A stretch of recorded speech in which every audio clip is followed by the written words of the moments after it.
Baik, Assalamualaikum warahmatullahi wabarakatuh. Kembali lagi pada saya, Zaki Darus Siddiq, peserta Sekolah Paralegal Angkatan Kedua. Kali ini saya akan mereview materi pertemuan keempat mengenai paralegal tindak pidana narkotika, paralegal gugatan sederhanawan prestasi hingga pada paralegal PKPU dan kepailitan. Nah, sebetulnya materi pada pertemuan keempat ini merupakan lanjutan dari materi-materi pada pertemuan sebelumnya. Nah, untuk pada pertemuan keempat ini pembahasan materinya lebih berfokus kepada hukum acara di pengadilan, atau lebih tepatnya kepada dasar-dasar hukum pemeriksaan di persidangan, seperti itu. Di sini saya tidak akan membahas terlalu banyak mengenai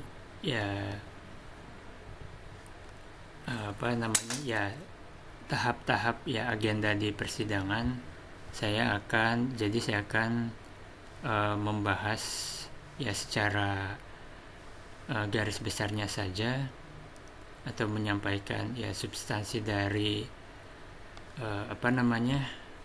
tahap-tahap di persidangan ini. Nah, untuk materi pada pertemuan keempat ini, jadi untuk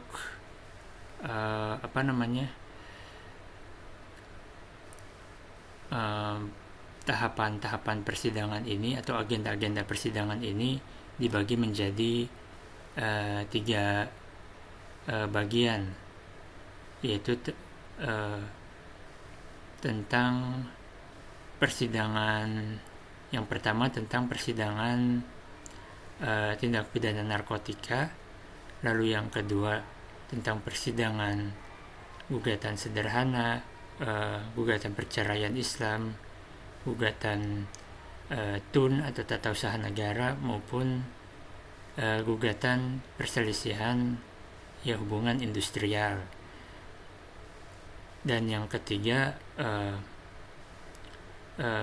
tahapan atau agenda persidangan di pada kasus PKPU dan kepailitan.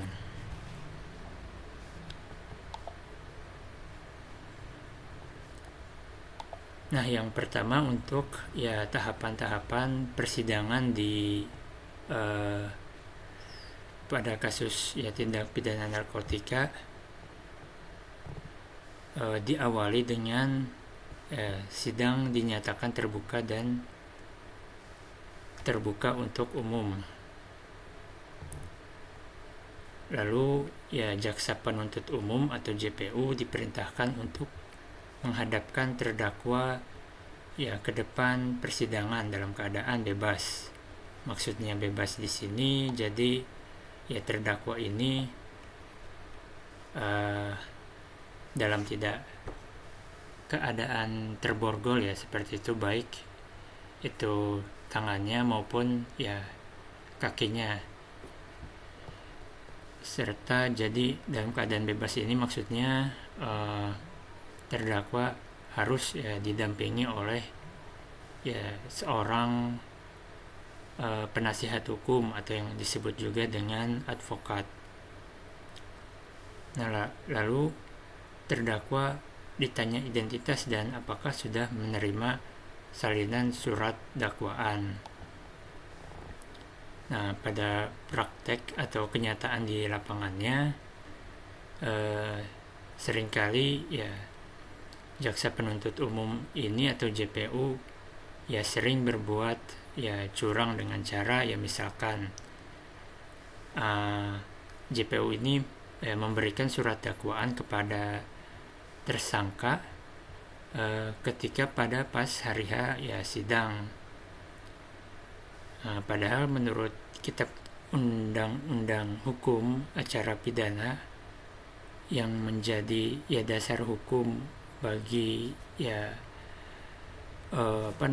beracara di pengadilan ya seperti itu, surat dakwaan itu harus diberi kepada tersangka atau terdakwa 3 hari ya sebelum ya persidangan dimulai ya seperti itu. Nah, kenapa JPU bisa ya kalau bisa disebut ya oknum lah ya. Kenapa oknum JPU bisa berbuat ya curang seperti itu? Ya karena di KUHP-nya itu sendiri atau KUHP tidak ada sanksi yang tegas, tidak ada sanksi yang tegas bagi jaksa penuntut umum yang melanggar yang melanggar ya prosedur lah ya seperti itu. Ya paling sanksi ya maksimalnya adalah ya berupa ya teguran yang tentu saja itu tidak menimbulkan ya efek jera bagi jaksa penuntut umumnya itu sendiri. Nah lalu pada langkah selanjutnya terdakwa ditanya apakah akan didampingi oleh advokat. Apabila didampingi apakah akan membawa sendiri? Kalau tidak membawa sendiri, akan ditunjuk oleh jaksa penuntut umum oleh majelis hakim. Dalam hal terdakwa diancam pidana minimal penjara 5 tahun atau lebih menurut pasal 56 ayat 1 KUHP. Nah, lalu ya pada langkah selanjutnya dilanjutkan pembacaan surat dakwaan. Nah, ketika selesai pembacaan surat dakwaan oleh jaksa penuntut umum ini, kemudian advokat ya yang mendampingi tersangka ini ditanya apakah mengajukan eksepsi atau tidak. Nah, jika mengajukan eksepsi maka diberi kesempatan dan kemudian sidang ditunda kepada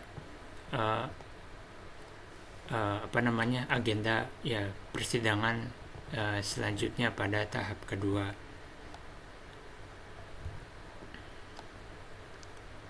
Nah, pada tahap kedua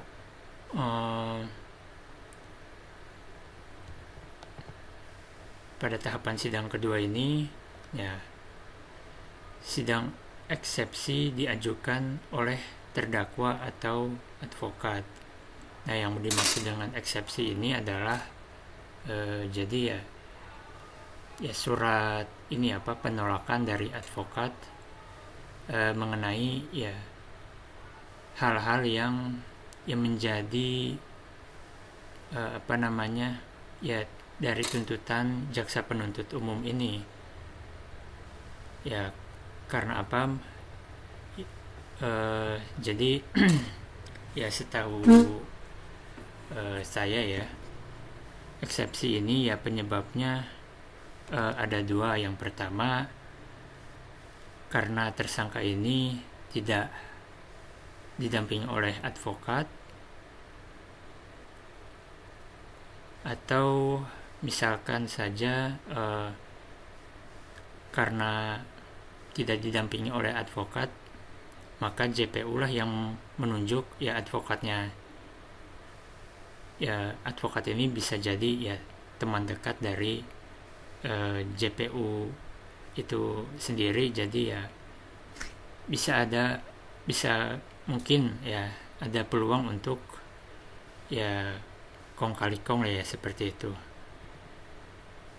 Jadi tidak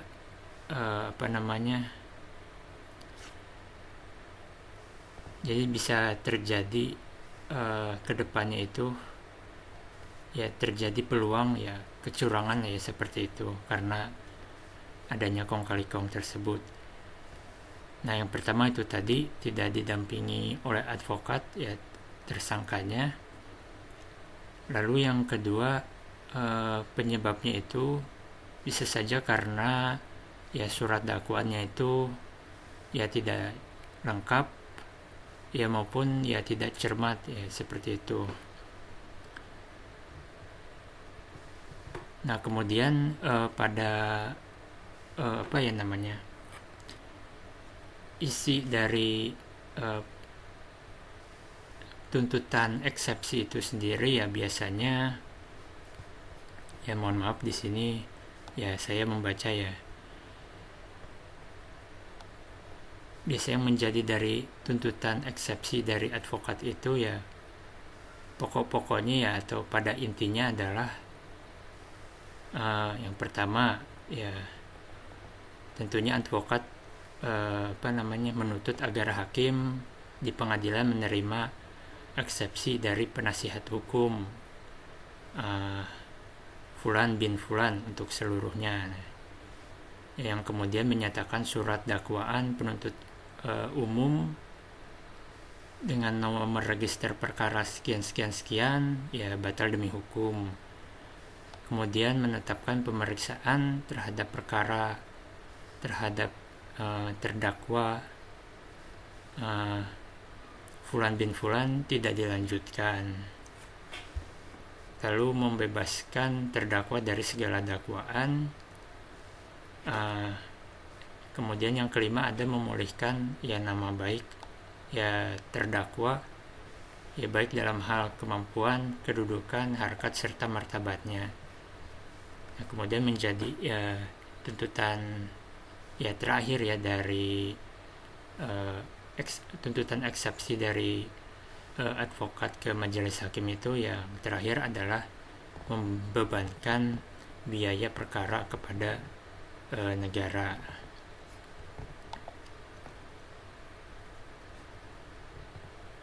Nah, kemudian setelah seorang advokat itu mengajukan eksepsi, nah lalu kemudian jaksa penuntut umum atau JPU diberikan kesempatan untuk mengajukan tanggapan atas eksepsi. Nah, itu merupakan ya tahapan dari sidang kedua persidangan pada kasus ini ya pidana ya terutama pada tindak pidana narkotika. Nah, lalu untuk tahapan sidang selanjutnya yang ketiga, JPU mengajukan tanggapan atas eksepsi. Lalu kemudian sidang ditunda untuk agenda putusan sela oleh majelis hakim. Nah, jadi putusan sela ini merupakan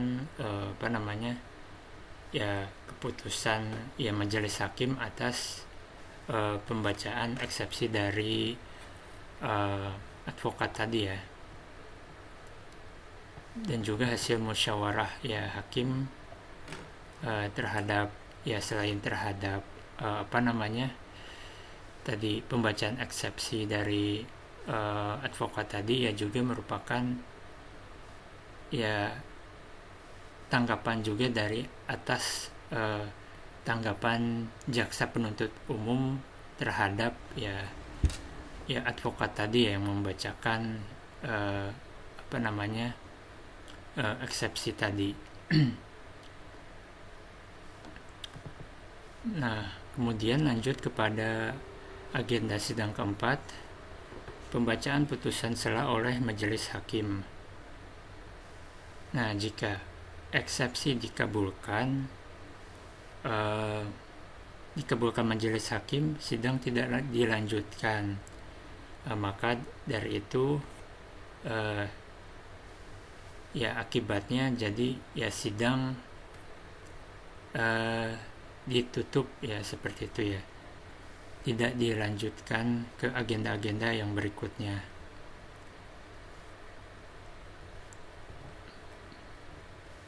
Nah, jika eksepsi dikabulkan maka ya pada intinya ya terdakwa terbebas dari ya segala ya tuntutan hukum lah, ya bisa dibilang ya seperti itu.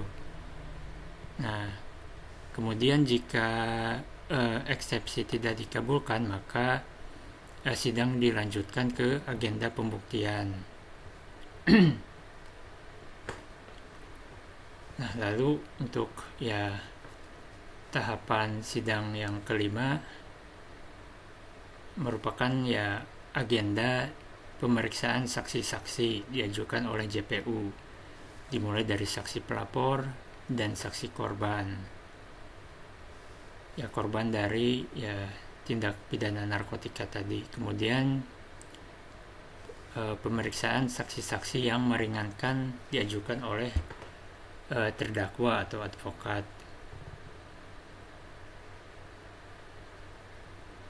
Nah, kemudian ya pemeriksaan saksi ahli yang diajukan oleh JPU dan juga oleh terdakwa atau advokat. Kemudian pada tahapan terakhir dari sidang kelima ini, ya pemeriksaan bukti-bukti surat diajukan oleh jaksa penuntut umum dan juga oleh ya terdakwa maupun advokat.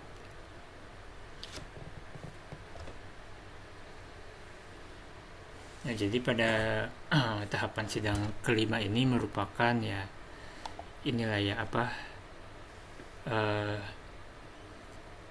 adu ya saksi maupun ya bukti, adu ya saksi-saksi maupun bukti-bukti antara jaksa penuntut umum maupun ya terdakwa atau advokat. Nah, lanjut pada tahapan persidangan ke-6, yaitu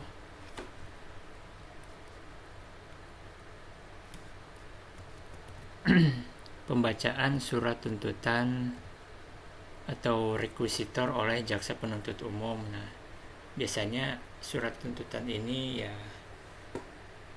ya berisi ya vonis-vonis yang akan dijatuhkan kepada terdakwa, biasanya berupa denda puluhan bahkan ratusan juta rupiah ataupun ya pidana penjara selama ya sekian tahun, ya seperti itu.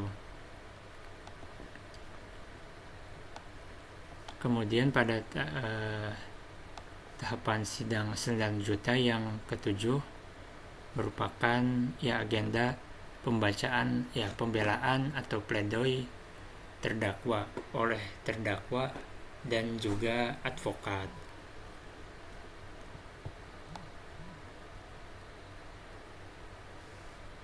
Nah, kemudian pada tahapan sidang selanjutnya ada ya pembacaan replik dari jaksa penuntut umum dan kemudian ada pembacaan ya duplik dari terdakwa ataupun advokat, hingga pada yang terakhir pada tahapan sidang yang terakhir atau yang ke-10 ini merupakan ya putusan akhir dari ya majelis hakim, ya seperti itu. Nah, itu untuk agenda persidangan di untuk tindak pidana ya, terutama ya pidana narkotika, ya seperti itu. Nah, kemudian untuk selanjutnya ya agenda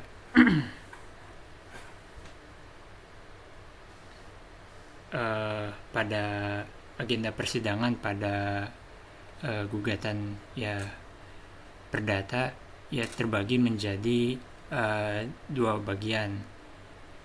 Yang pertama mengenai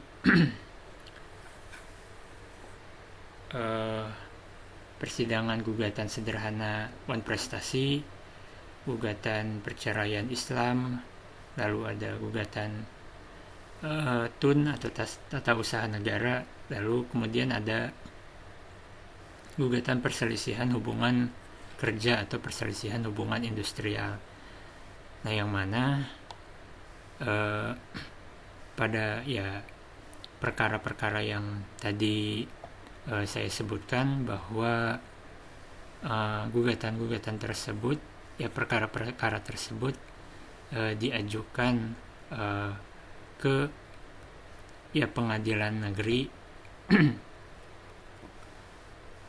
ataupun ya pengadilan agama yang mempunyai wewenang untuk menangani ataupun menangani dan menyelesaikan ya masalah ya tersebut. Ya, sedangkan untuk perkara PKPU dan kepailitan itu menjadi wewenang pengadilan niaga, ya seperti itu.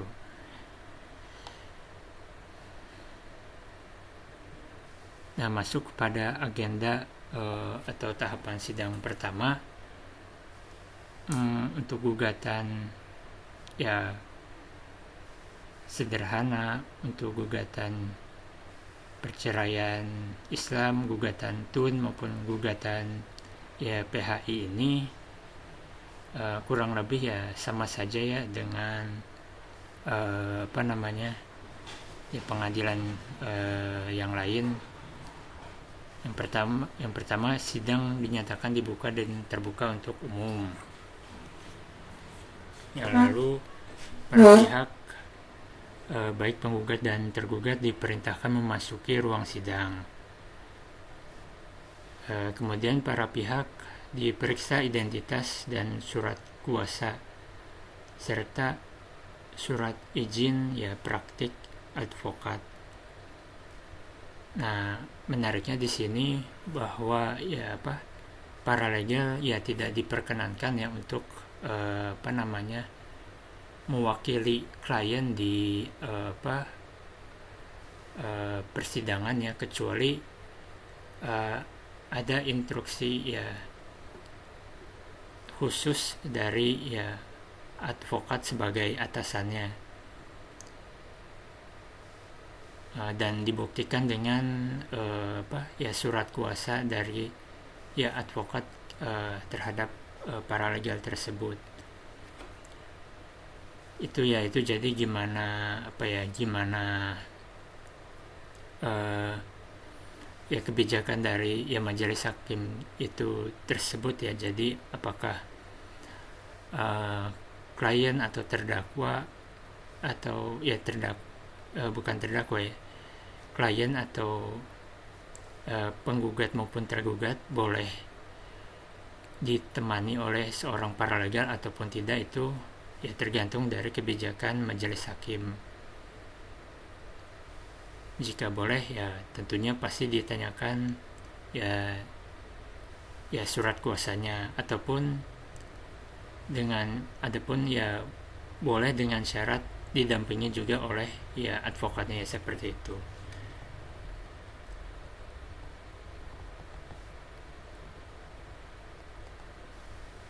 Nah, tentunya pada tahap ini ya seorang advokat ya ditanya apakah dia mempunyai surat izin praktiknya ataupun tidak.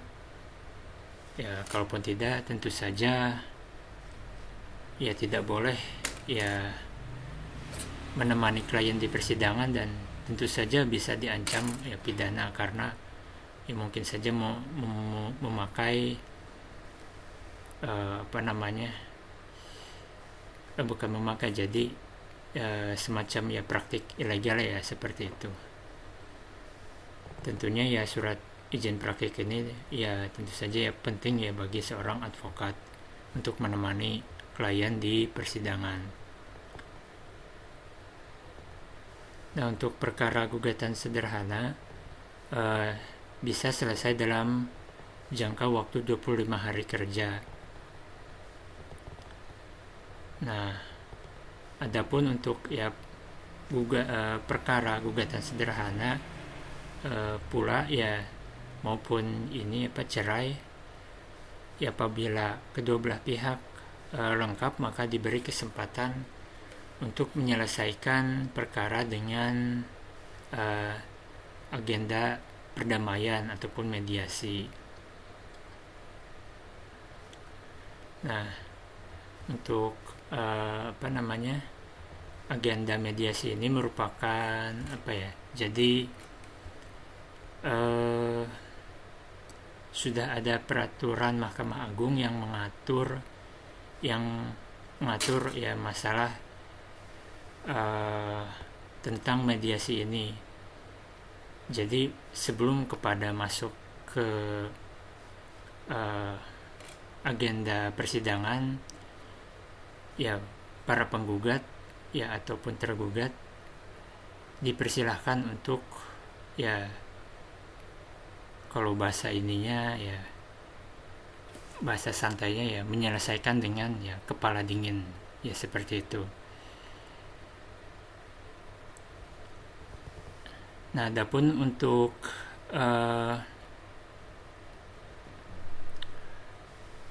perkara tata usaha negara maupun perselisihan hubungan kerja, nah pada sidang pertama ini dilanjutkan dengan pembacaan gugatan penggugat. Jadi tidak ada agenda perdamaian ataupun mediasi.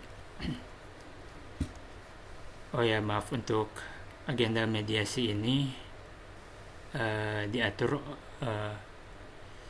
oleh Peraturan Mahkamah Agung nomor 1 tahun 2016.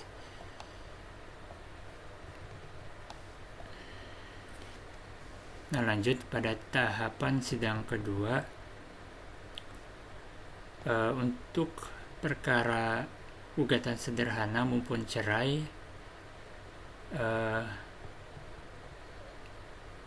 dilanjutkan dengan sidang mediasi dengan mediator tunggal yang ditunjuk oleh majelis hakim berdasarkan kesepakatan penggugat dan tergugat.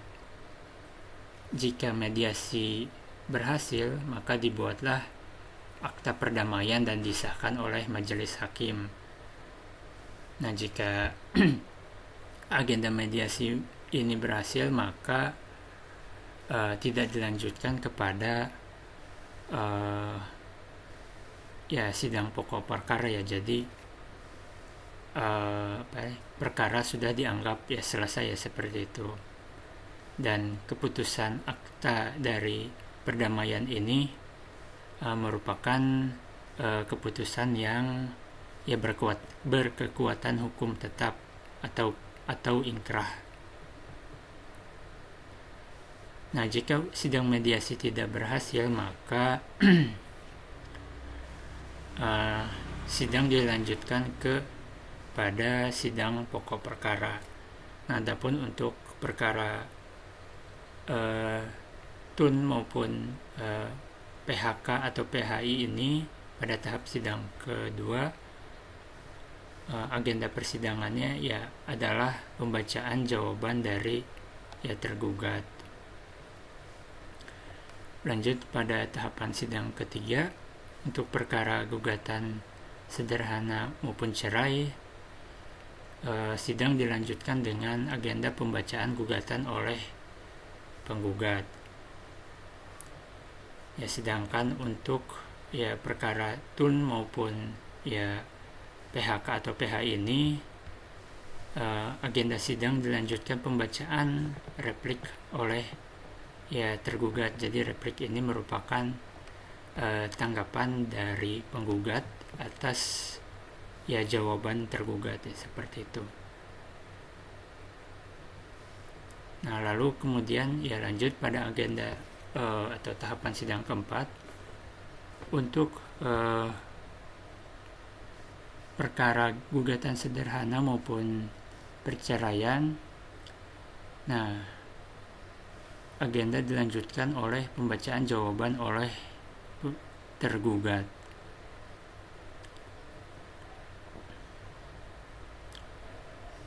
Nah, kemudian untuk perkara tata usaha negara ataupun PHI ini, pada sidang keempat ini sidang dilanjutkan dengan agenda pembacaan duplik oleh tergugat.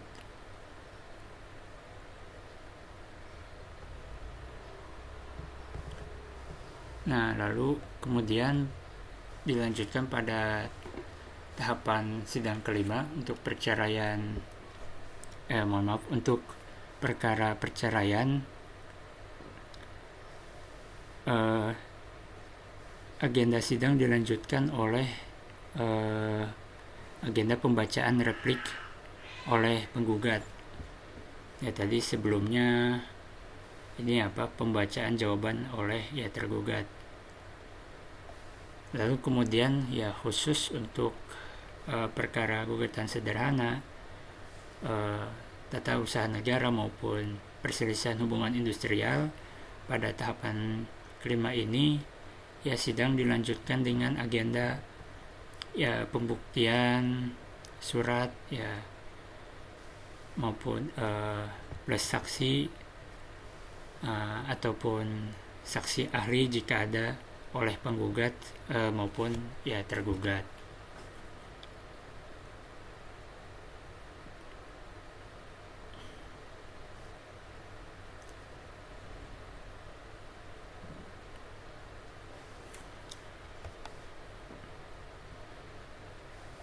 Nah, kemudian pada tahapan sidang ke-6 ini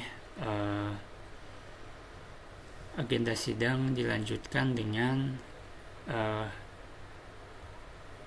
kalau untuk perkara gugatan sederhana, tata usaha negara maupun PHK ini, jadi untuk tahapan sidang ke-6 ini merupakan tahapan terakhir karena agenda sidang dilanjutkan oleh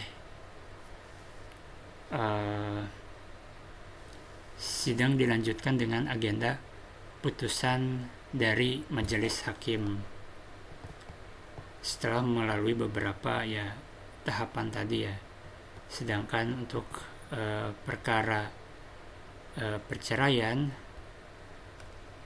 sidang masih berlanjut masih berlangsung dengan agenda pembacaan duplik oleh tergugat.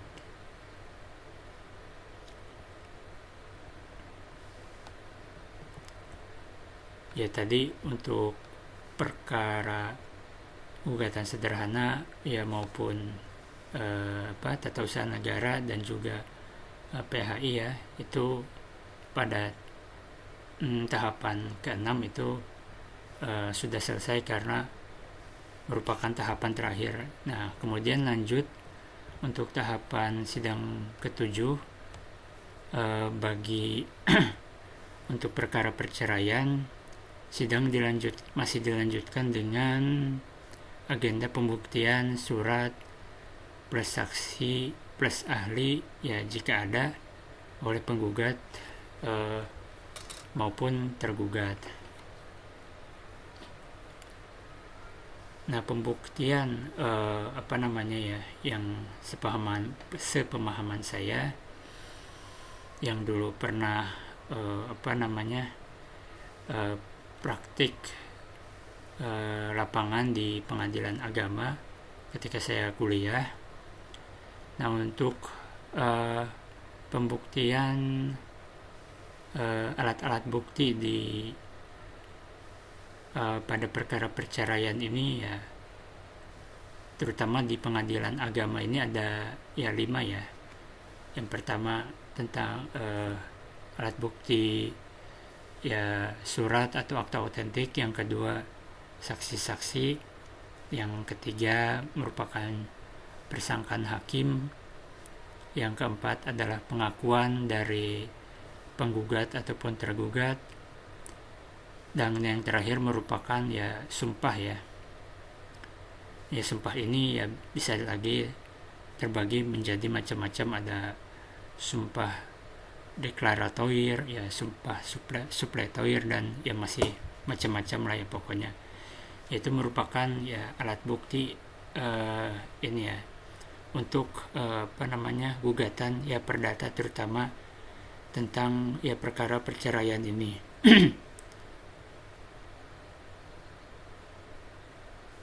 Ya, pembuktian surat ini ya bisa dibuktikan dengan adanya misalkan akta pernikahan, atau ya buku nikah dari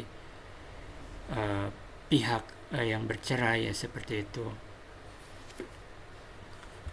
Atau juga bisa juga dengan ya kartu keluarga. Nah yang paling penting itu adalah buku nikah. Nah itu bagi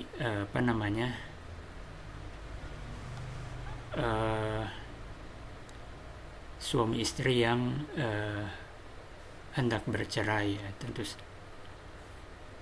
tentu saja untuk perceraian ini ya tidak dibenarkan. Ya itulah kenapa harus ada agenda ya mediasi ya, seperti itu ya, supaya untuk mengurangi ya bahkan menghilangkan ya angka perceraian terutama di Indonesia ini. Karena perceraian itu ya merupakan hal yang tidak boleh ya dilumrahkan, dan juga tidak bisa ya dibenarkan seperti itu. Harus dicari jalan keluarnya atau solusinya, agar ya supaya ya jangan sampai ya bercerai ya, seperti itu.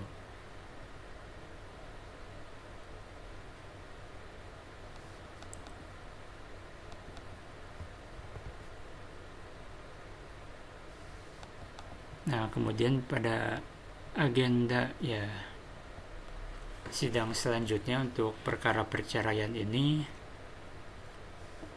merupakan ya agenda terakhir ya. Itu adalah ya putusan oleh majelis hakim, apakah para pihak ini ya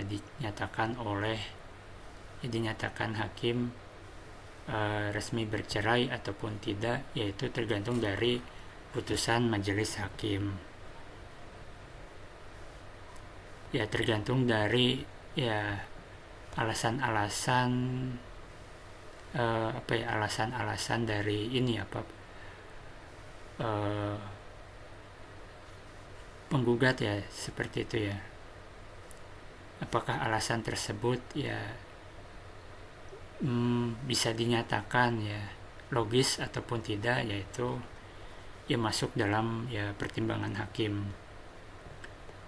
Ya misalkan saja alasannya adalah suami tidak memberikan ya nafkah baik lahir maupun batin, ataupun suami melakukan KDRT. Nah itu alasan yang tentu saja ya bisa dibenarkan gitu ya, dan juga menguatkan dan juga berpeluang besar bagi ya majelis hakim untuk mengeluarkan ya putusan ya cerai ya, seperti itu.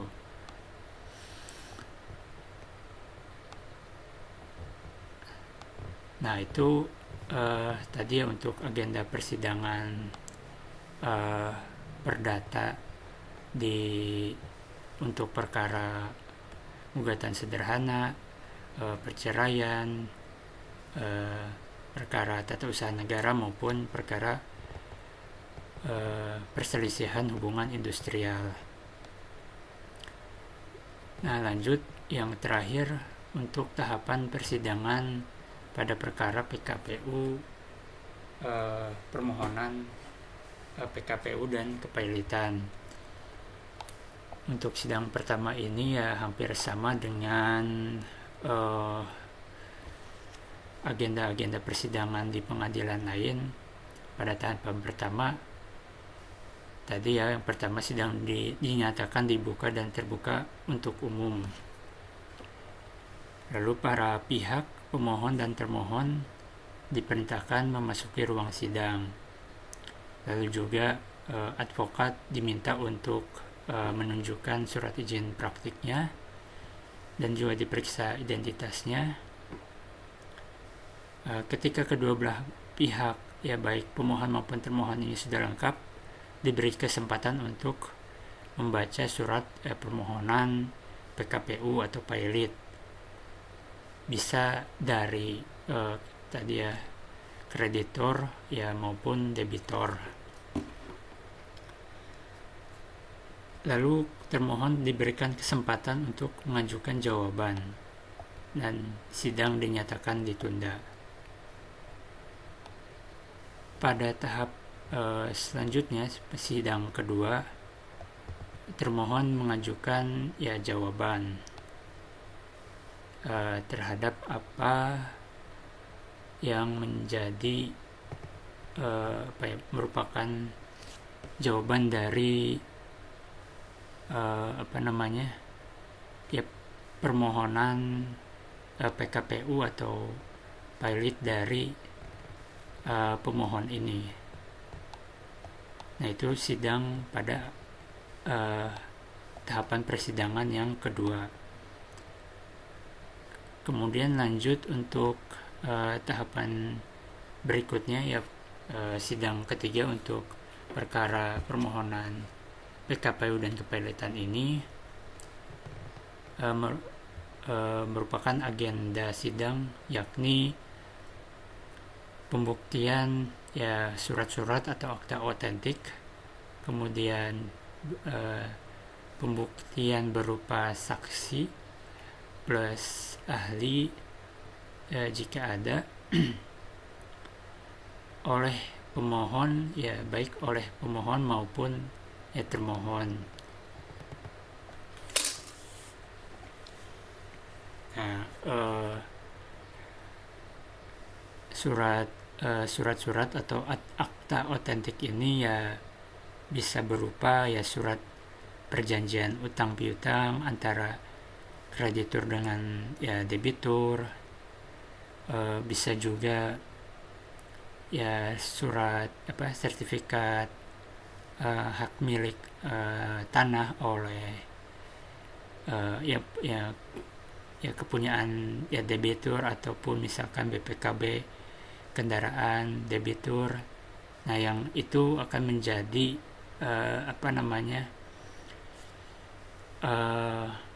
ya barang bukti ya, yang menjadi aset-aset yang akan disita oleh ya pengadilan negeri oleh pengadilan niaga jika debitur tersebut dinyatakan ya pilot.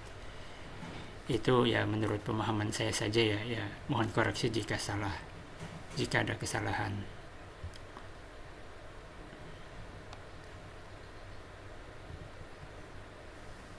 Nah, kemudian setelah agenda ya pembuktian surat-surat atau akta otentik, kemudian saksi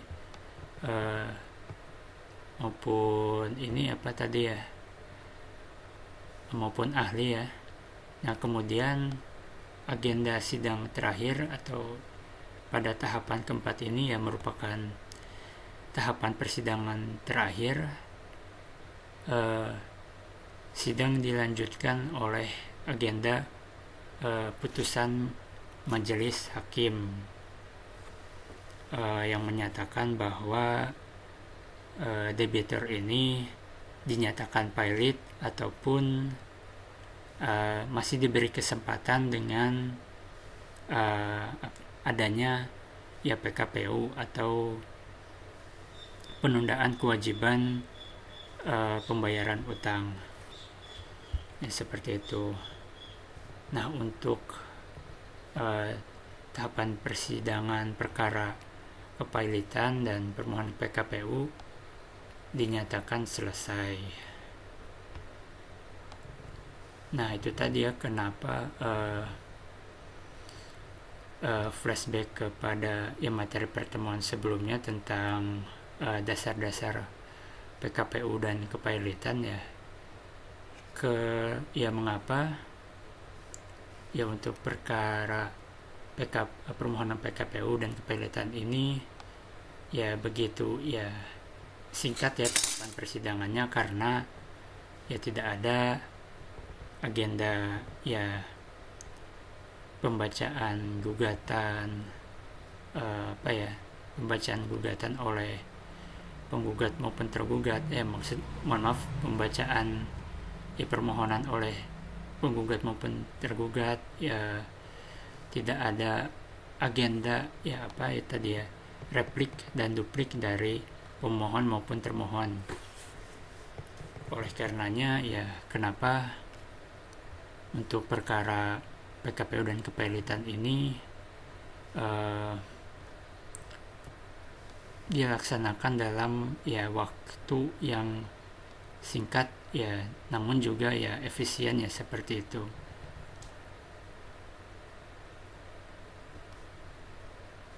Nah, untuk ya perkara PKPU dan kepilitan ini ya juga setelah ya didaftarkan ya perkaranya, batas maksimal itu ya 60 hari sudah dikeluarkan putusan oleh majelis hakim.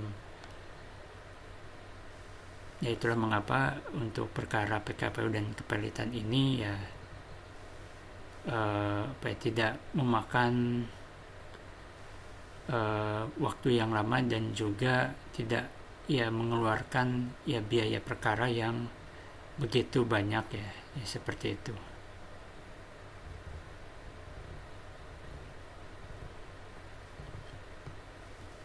Ya tadi ya untuk agenda persidangan narkotika dan agenda persidangan tindak pidana narkotika itu ada 10 tahapan. Jika misalkan tadi eksepsinya dikabulkan oleh majelis hakim, maka sidangnya itu hanya ya masuk hanya berlangsung 4 tahapan saja ya, seperti itu. Nah, sedangkan untuk perkara gugatan perdata ya tadi yang perceraian Islam, tata usaha negara, gugatan sederhana maupun PHI. Nah itu saya menyimpulkan ada khusus gugatan sederhana, tata usaha negara maupun perselisihan hubungan industrial itu hanya berlangsung 6 tahap ya persidangan saja hingga putusan oleh majelis hakim. Sedangkan untuk perkara perceraian, gugatan perceraian itu berlangsung 8 tahapan sidang. Atau bisa saja tadi jika agenda mediasi berhasil hanya berlangsung 2 tahapan sidang saja. Nah, sedangkan untuk perkara permohonan PKPU dan kepilitan di pengadilan niaga itu hanya berlangsung 4 tahapan persidangan saja.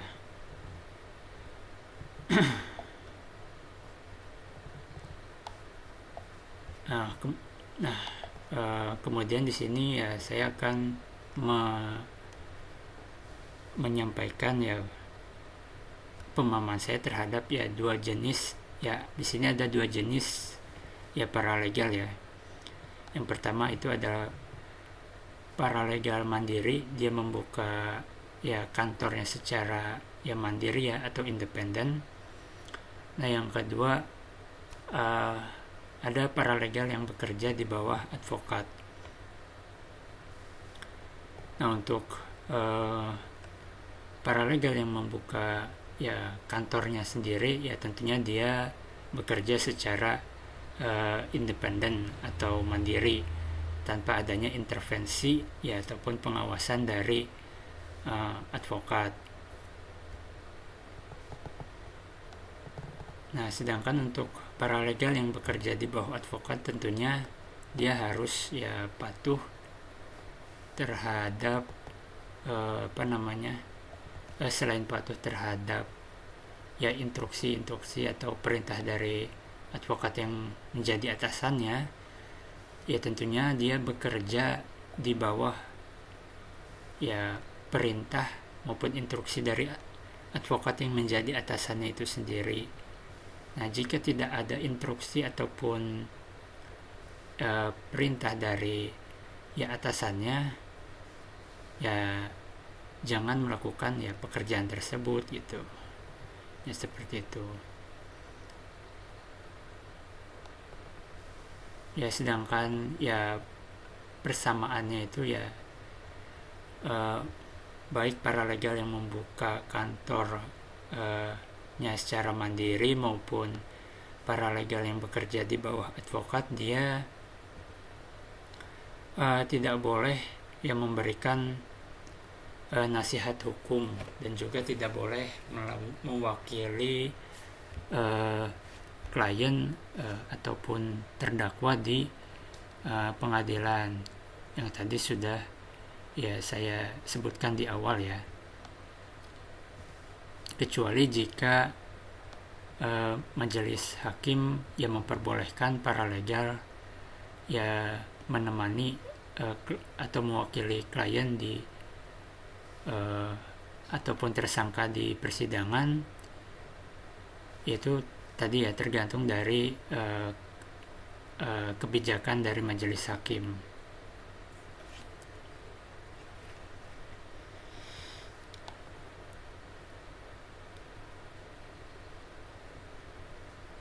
Nah, kemudian ya seorang paralegal itu tentunya harus ya punya keterampilan dalam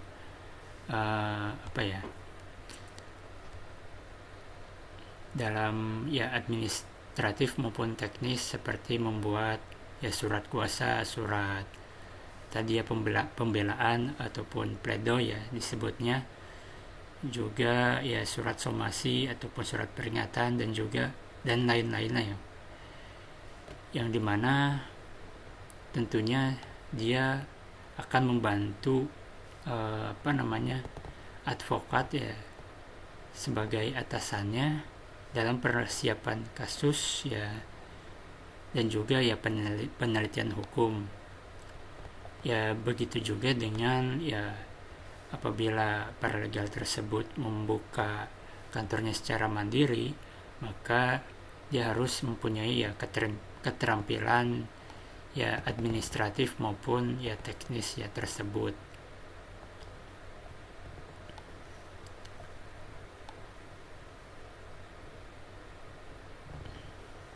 Ya baik, itu saja yang bisa saya sampaikan, apa yang menjadi pemahaman saya terhadap materi pada pertemuan keempat ini pada tanggal 14 September 2024 yang lalu.